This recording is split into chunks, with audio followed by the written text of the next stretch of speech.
Harta kekayaan kepala PPATK naik 2 kali lipat di tengah blokir rekening dorman.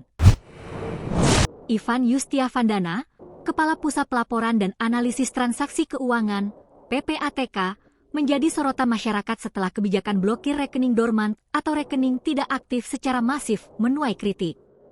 Di tengah kontroversi tersebut, banyak pihak justru menyoroti harta kekayaan pribadi Ivan yang tercatat dalam laporan harta kekayaan penyelenggara negara, LHKPN, sekaligus mempertanyakan konsistensi dengan posisinya sebagai pengawas keuangan nasional. Menurut LHKPN periode tahun 2023, total kekayaan Ivan mencapai 9,3 miliar rupiah. Rinciannya menunjukkan sebagian besar berasal dari aset tanah dan bangunan senilai 6,9 miliar rupiah yang tersebar di Depok dan Ngawi.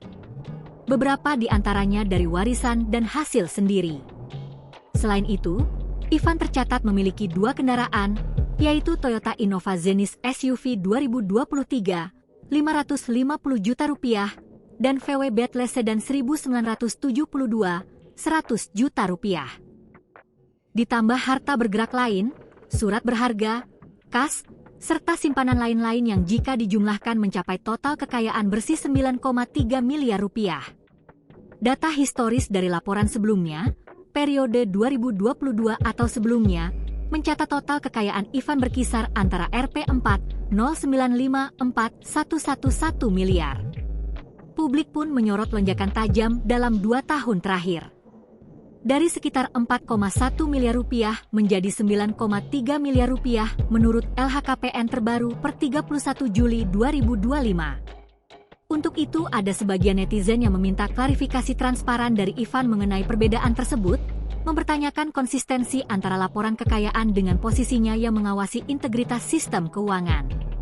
Ketegangan ini memuncak bersamaan dengan program PPATK yang memblokir sementara sekitar 140.000 rekening dorman sepanjang pertengahan 2025, yang memiliki saldo gabungan sekitar 428,61 miliar rupiah. Namun Ivan menjelaskan bahwa rekening-rekening tersebut rentan disalahgunakan sebagai sarana pencucian uang, transaksi narkotika, judi online, atau penipuan, terutama ketika rekening dikelola oleh pihak ketiga tanpa izin pemilik asli.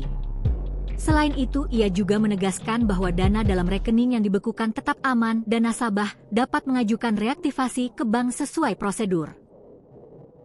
Download Tribun X sekarang, menghadirkan lokal menjadi Indonesia.